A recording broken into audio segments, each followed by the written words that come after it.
Jesus said to his disciples, "If you love me, you will keep my commandments, and I will ask the Father, and he will give you another advocate to be with you always, the Spirit of truth, whom the world cannot accept, because it neither sees nor knows him. But you know him, because he remains with you and will be in you. I will not leave you orphans. I will come to you. In a little while the world will no longer see me, but you will see me, because I live and you will live. On that day you will realize that I am in my Father, and you are in me, and I in you. Whoever has my commandments and observes them is the one who loves me. And whoever loves me will be loved by my Father, and I will love him and reveal myself to him." The Gospel of the Lord. Praise to you, Lord Jesus Christ. The one who accepts my commandments, the one who fulfills them, that one loves me. Therefore, the one who accepts them, the one who does not reject them, the one who does not say, "These commandments are outdated," not the one who says, "The church has to modernize," not the one who doesn't, "Moral laws must be changed," especially the laws of the sixth commandment. The one who accepts Jesus' commandments and tries to put them into practice, with his sins like a human being, whoever asks for forgiveness over and over again, and who receives God's mercy over and over again because he has asked for mercy. The one who accepts my commandments loves me, and I will love him. Do we love Jesus? We must ask ourselves this question, because this is why he came for. He did not come to scare us. Fear already existed in all ancient religions. He has not come to draw us more to a splendid future, with luxuries, with all kinds of pleasures. That was the God of the Vikings, or after Jesus Christ, the God of the Muslims, the paradise of one or the other. He has come to introduce us to a new religion, the religion of God, of the God of love, who receives, because he has a right to it. He receives the love of those whom he has loved first. This is the new religion.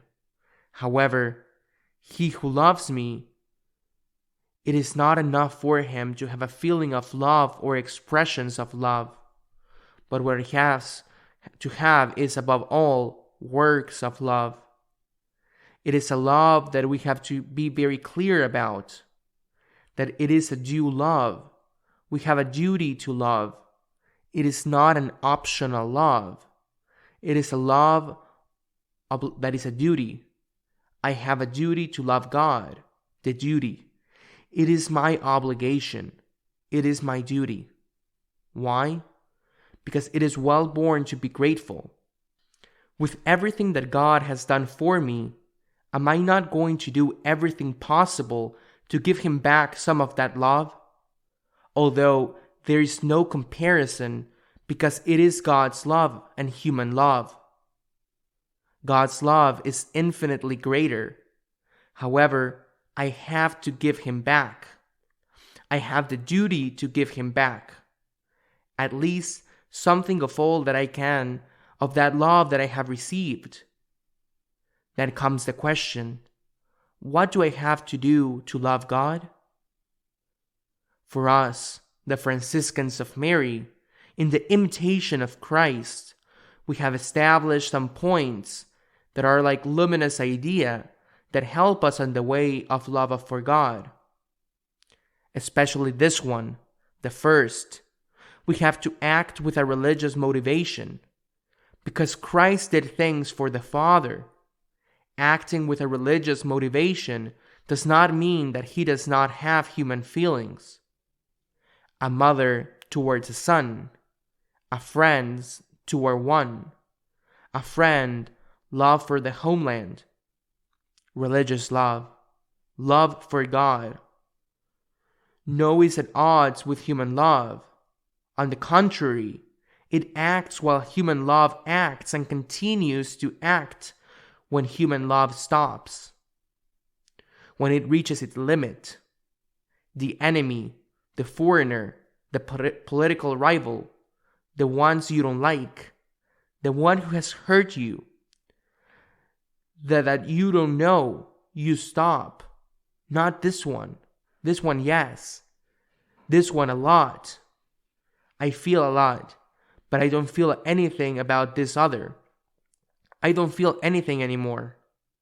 That is where the love of God comes in, which has been accompanying you even when you felt, and now when you have stopped feeling. The typical phrase, honey, I no longer feel anything for you. There you say, when you have stopped feeling, continue acting and tell you, if you are not capable of doing it for that person, because you no longer feel anything for that person, or because you never felt anything for that person, do it for me. It is not that we love the enemy because we feel the desire to love the enemy, or the stranger. It is not that we give alms because we feel the desire to give alms. There will be times that yes, and another time it is not. The feeling that always has a limit, and therefore that it practically always temporary. It lasts as long as it lasts. The feeling in us is increased, supplied by the love of God, because when we already feel, the Lord tells us, it is true that you don't owe that person anything, but you owe it to me. I had given my life for you. It is true that you don't owe that person in order to feed him, to give alms, but you have it with me. I had given you my life for you. It is with me, with whom you have the debt, and it is to me that you have to love, that you have the duty to love.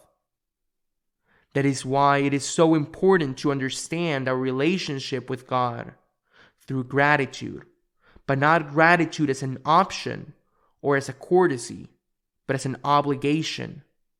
I have the duty to love God. I have the duty to thank God. It is for God that I have to do things. Then, the second point, and today I am only going to comment on these two. Love with works, because works are love, and not good reasons. Not the one who says, Lord, Lord, but the one who does my Father's will that loves me. Love with works. Love with works to all, but with a predilection for the one who suffers, for the one who needs it, for the one who is crying, for the one who is alone, for the sick, for the one who is in some way in his body or in his spirit, bearing the mark of Christ's cross. When the time comes, the Lord tells us, Come, blessed of my Father, I have been hungry, and you have fed me. I have been alone, and you have accompanied me. I have been sick, and you have taken care of me.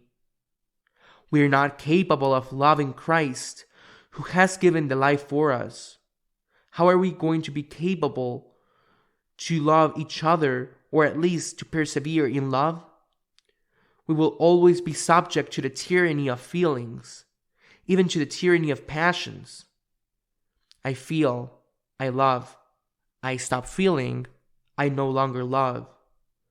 If what is done when you feel is true love, and is not a slavery to empire of the senses, let us say to the Lord, You have given your life for me. I am aware that I owe you my life, and that I owe you an infinite debt of gratitude, which I will be never able to pay, but I will spend the rest of my life doing everything possible to pay it. So be it.